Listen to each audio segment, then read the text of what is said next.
Just for our audience, one more time, let's take Roy Moore's statement at face value. He never dated any young women back then without getting their mother's permission. Let's remember, he himself wasn't a teen. This isn't like a high school boy asking my mom and dad if he can take me to prom. This is after he was in the service. He was in his 30s. So even his defense saying, I always asked permission as a 32-year-old man to girls who were teenagers. Children. I want to get my panel in here. Evan Siegfried and Eddie Glaude. Evan, President Trump's counselor, Kellyanne Conway, weighed in on this over the weekend, and I want to share what she said. I denounce that conduct. And if the allegations are true, he should step aside. And if the allegations are true about a lot of people, they ought to step aside. And some of them are probably holding office right now. Let me tell you. Some of them are probably holding office right now. Now, listen to what President Trump said back in 2004. I'm automatically attracted to beautiful. I just start kissing them. It's like a magnet. You just kiss. I don't even wait. And when you're a star, they let you do it. You can do anything. Whatever you want. Grab them by the... When you're a star, they let you do it. They let you do anything. That's often known as the star syndrome. When someone is in such a powerful position, they abuse others around them because they think they can. Evan? Who do you want to tell Kellyanne Conway about that, or should I? Because she's really, it's pot, meat, kettle, it's crazy. I think this Roy Moore thing has brought out that we have become, as a Republican Party, a very, very diseased party. We used to be the party of moral values. Remember, we ran Bob Livingston out before he could even become Speaker of the House in 1998 because of allegations of an affair. Just allegations. And he was of an affair done. with an adult. Yes, and he was out of Congress. Now we have Roy Moore essentially being accused of pedophilia with a 14-year-old girl. And there are people getting to Roy Moore and saying, nope, we're standing by him. There was a poll that came out yesterday of the race that said 29% of Alabama voters are now more likely to vote for Roy Moore because of this. It's tribalism. It's that, well, it's coming from the Washington Post. The establishment is trying to get him. No, Roy Moore did this to himself. I believe Lee Korfman. And I think that as a party of moral values, we should stand up and say, Roy Moore has no place in this party. But there's a lot of equivocating. Well, if true, that is moral cowardice, and we are no longer the moral values party of the United States. I find it stunning when some who are going after a character assassination over Lee Korfman are saying she was divorced a few times, bankrupt. And so a has suicide the president. attempt. Hold on. If those are things we're going to discredit someone with, President Trump has been married multiple times and also filed for bankruptcy. But, Eddie, you've got Steve Bannon's media outlet, Breitbart, sending reporters to Alabama with the goal to go after the Washington Post reporting and to discredit Roy Moore's accusers. What's your take on this? Because they would say, they would make the argument, we want to find the other side. We are anti-establishment. What do you make of that argument? I think it's sick. I think it's sick at its core. I mean, one of the things that is evident in this moment is that the obsession to hold on to the reins of power by Republicans has led to two things. One, a kind of flouting the rule of law. They don't give a damn about that anymore. And two, a complete lack of moral decency. A complete lack of moral decency. A 14-year-old. A 14-year-old.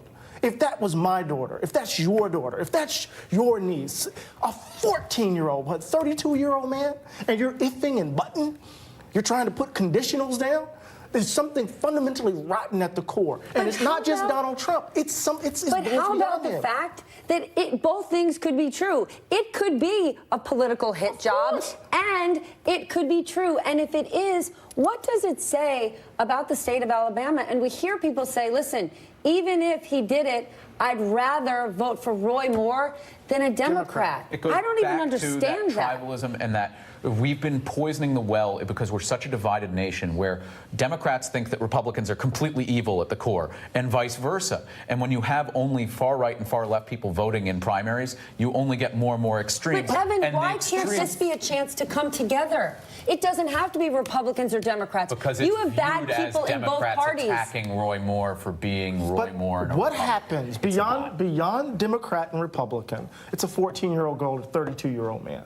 And I want to deny the false equivalency, right? The fact that there are some folks who are out there making the argument that people should have a living wage, folks are out there making the argument that everyone should have the right to health care, people out there making the argument that police shouldn't be randomly using deadly force, that's not the equivalent of somebody justifying a 32-year-old man molesting right? Molesting Yeah, a go 14-year-old. crazy to write in Luther Strange. If you're a Republican, why not say, I still want the Republican Party, to win in the end, just not this guy. I mean, the race I is agree neck with you and 100%, neck. but there are people within the party who Donald Trump has unleashed who just want to see people like you and me and you suffer and scream and say, what is wrong with you? They like that we're freaking out right now. They like that they can vote for Donald Trump and Roy Moore because it makes us I'm not upset. freaking out. I'm not suffering. I care about the people of Alabama, a state I've never been to. But So to President them, Trump, that I'm not is suffering. Pardon? To them, they view that as suffering.